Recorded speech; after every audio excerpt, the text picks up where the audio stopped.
Assalamualaikum warahmatullahi wabarakatuh. Hari ini kita akan mempelajari tentang sifat koligatif larutan. Apa itu sifat koligatif larutan? Sifat koligatif larutan adalah sifat fisis larutan yang hanya tergantung pada banyaknya zat terlarut dan tidak tergantung pada jenis dan terlarut. Maksudnya adalah misalnya kita ingin membandingkan dua buah gelas yang berisi dua buah larutan.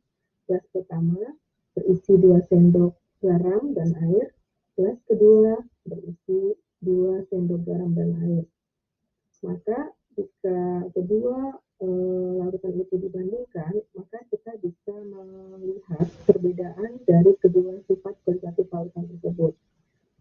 Nah, sifat koligatif larutan ini tidak tergantung pada jenis zat terlarut.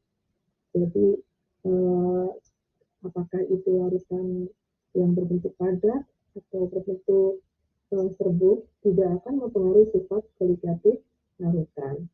Yang mempengaruhi tadi adalah banyaknya zat terlarut. Ya. Nah, zat terlarut atau sifat koligatif larutan itu apa saja? Sifat koligatif larutan yang akan kita pelajari diantaranya adalah yang pertama adalah kenaikan titik didih larutan. Di sini lambangnya adalah delta TB. Yang kedua, penurunan titik beku larutan, lambangnya delta TF. Yang ketiga, penurunan tekanan uap larutan dengan lambang delta P. Dan yang keempat adalah tekanan osmosis larutan atau lambangnya adalah V. Pertama, kita akan mempelajari penurunan tekanan uap. Ya. Kalian perhatikan dua gelas kimia berikut ini. Untuk gelas yang pertama itu, kalau kita yang berisi larutan, ya, kalau kita biarkan di tempat yang terbuka, maka lama-lama pasti akan menguap. Nah, akhir dari penguapan itu adalah habisnya cairan yang ada di dalam gelas ini. Berikutnya, tekanan uap penuh murni atau tekanan uap penuh pelarut atau P0 setelah habis airnya karena mengalami proses penguapan, maka jika gelas atau tabung ini disumbat rapat, maka penguapan akan terhenti sampai tekanan tertentu. Nah, tekanan uap murni atau tekanan uap larut adalah tekanan yang disebabkan oleh zat itu sendiri. Berikutnya adalah penurunan tekanan uap. Jika di dalam zat cair dimasukkan zat yang sukar menguap, maka tekanan uap zat tersebut akan berkurang. Tekanan uap disebut dengan tekanan uap larutan atau P. Di sini, tekanan uap larutan itu lebih kecil dari tekanan uap murni. Ya.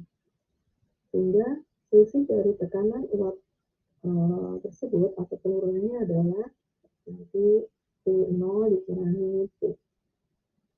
Berdasarkan hukum Raoult menyatakan bahwa P itu sama dengan P0 kali XP. Apa itu P0? P0 tadi adalah larut uap murni atau tekanan uap larut murni. Kemudian XP adalah fraksi mol pelarut. Sehingga nanti kita mempunyai persamaan bahwa delta P sama dengan P0 dikurangi P atau P0 sama dengan P0 dikalikan fraksi mol pelarut, ya, sehingga kita menentukan atau menemukan persamaan delta P sama dengan P0 kali XP. Berikutnya, contoh soal penurunan tekanan uap. 6 gram urea dengan MR sama dengan 60 dilarutkan dalam 9 kg air yang MR-nya adalah 18. Bila tekanan uap air penuh pada suhu 29 derajat Celcius adalah 30,052 mmHg, hitunglah penurunan tekanan uap air penuhnya. Sini kita harus mencari fraksi mol dari pelarut tersebut.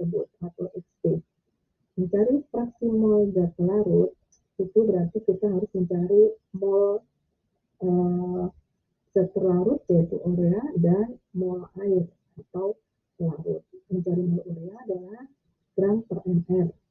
Karena massa dari urea adalah 6 gram dan mR-nya 60, sehingga mol ureanya adalah 6 per 60 sama dengan 0,1 mol. Demikian juga dengan mol airnya, yaitu gram per mR, massa air adalah 90 gram, kemudian mR-nya 18, sehingga 90 juga 18 sama dengan 5. Sehingga kita bisa mencari fraksi mol pelarut, yaitu mol pelarut, yaitu mol zat terlarut per 0,1 ditambah 5. Sehingga X-nya adalah 0,0196. Kemudian di sini adalah tekanan uap airnya adalah 30,052. Sehingga delta P sama dengan 0 kali XP sama dengan 0,589 mm Hg. Ya, berikutnya di sini adalah contoh pemanfaatan sifat kualitatif larutan, yaitu tentang penurunan tekanan uap penuh. Di antaranya yang pertama adalah tingginya kadar garam di laut mati, kemudian pembuatan kolam renang apung, dan cara mendapatkan benzena murni.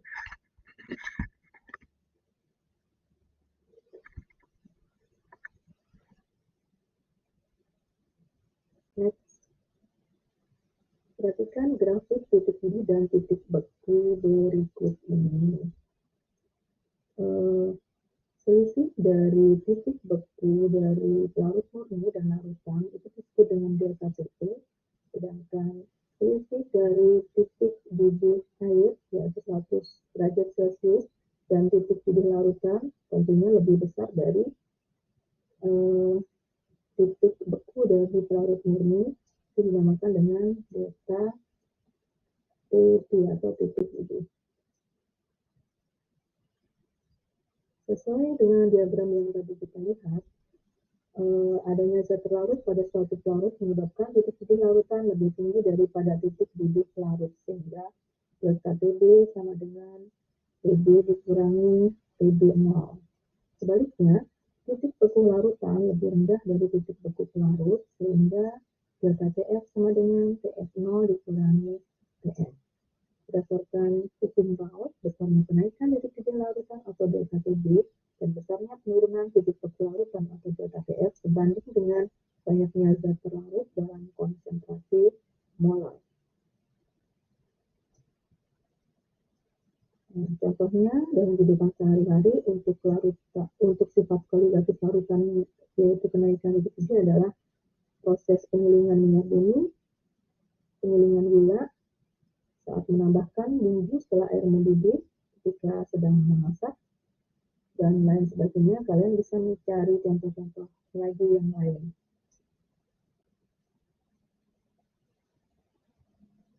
Nah, sedangkan contoh penurunan titik beku adalah penggunaan garam dapur untuk mencairkan salju, penambahan etilen glikol pada radiator mobil, penggunaan garam dapur dalam pembuatan es putar, dan adanya anti beku pada tubuh hewan. Nah, tadi ya, kenaikan titik didih itu jika di dalam zat cair dimasukkan zat yang sukar menguap, maka tekanan uap tersebut akan berkurang. Next.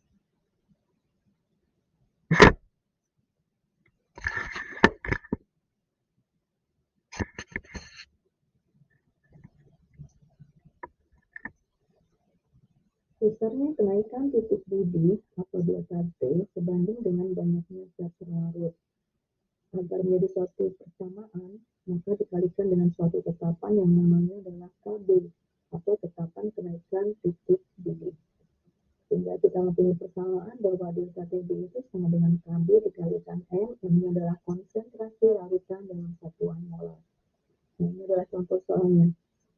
Tentukan titik didih larutan 18 gram glukosa dalam 200 gram air dengan KB-nya adalah 0,512 dan mRB glukosa adalah 180. Pertama kita mencari molar itu adalah 1000 per gram larut dikalikan gram per ml gas larut.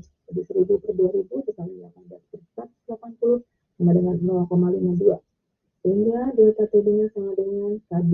KB-nya adalah 0,512 dikalikan molar.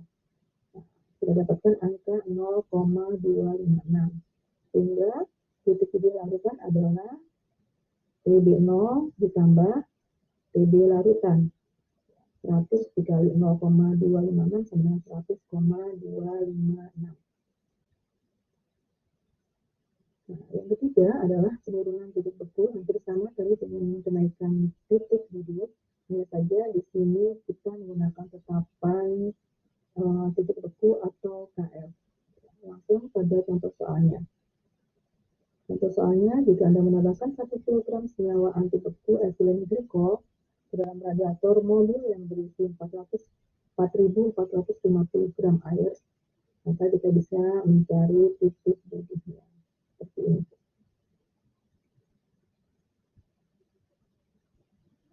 Ya, yang terakhir adalah sifat kualitatif larutan yang disebut dengan tekanan osmosis. Tekanan osmosis itu adalah besarnya tekanan yang ditimbulkan akibat peristiwa osmosis. Nah, nanti persamaan yang akan kita baca adalah ini sama dengan MRT. Ya. Ini bisa kalian baca bahwa tujuh tekanan osmosis, M konsentrasi, R tetapan gas, dan T adalah suhu. Contoh soalnya adalah larutan 0,3 molar sukrosa pada 37 derajat Celcius memiliki tekanan osmotik hampir sama dengan tekanan darah. Hitung tekanan osmotik sukrosa tersebut. Ini sama dengan MRT, ini adalah langsung 0,3, suhunya dalam satuan Kelvin, sehingga harus kita tambahkan 23.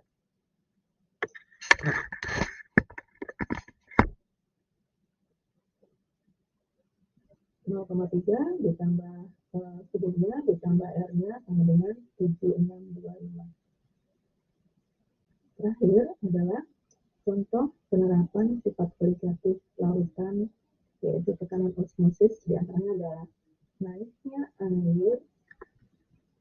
air tanah melalui akar ke seluruh bagian tanaman, penggunaan garam dapur untuk memenuhi muntah, penggunaan garam dapur untuk mengawetkan makanan, proses yang terjadi dalam mesin cuci darah, penggunaan dalam tetes mata, pemisahan zat beracun dalam air limbah. Kemudian